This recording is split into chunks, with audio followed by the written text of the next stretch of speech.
going to study the comparison between 8086 and 8088.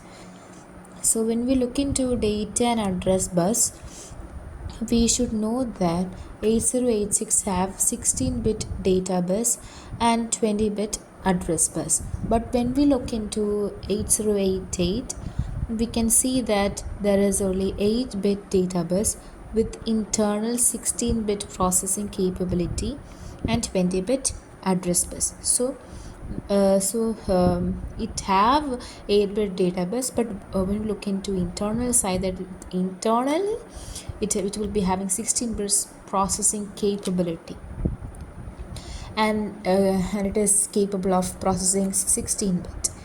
Okay, so and it is also having the same number of address bus like 8086. Yeah, so after that, next we're going to look at the processing speed. So here in 806 it will be having 3 available clock speeds, but when we look into 8088 it will be only having 2 clock speeds. So what are they? 5 megahertz, 8 megahertz and 10 megahertz. But when we look into these 8088, it will be having only 2 clock speeds, that is 5 megahertz and 8 megahertz.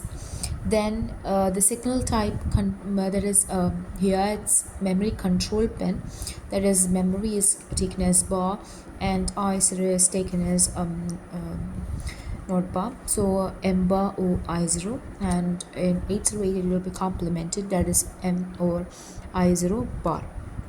Okay, and after that, execution time, it will be having less time to execute, and when we look into 8088 it will be having more time. It will take more time to execute, and it is 6 bytes and it is 4 bytes.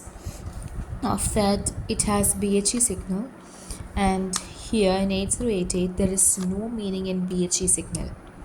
So what all things we have just discussed right now? We have discussed the data and address bus configuration and all, and then processing speed, and after that we have learned signal type, and then execution time, instruction queue, that is instruction queue is 6 bytes for 8086 and 8088 has 4 bytes only, and BHE signal has meaning in 8086, but when we look into 8088 there is no meaning in what BHE itself is. Okay,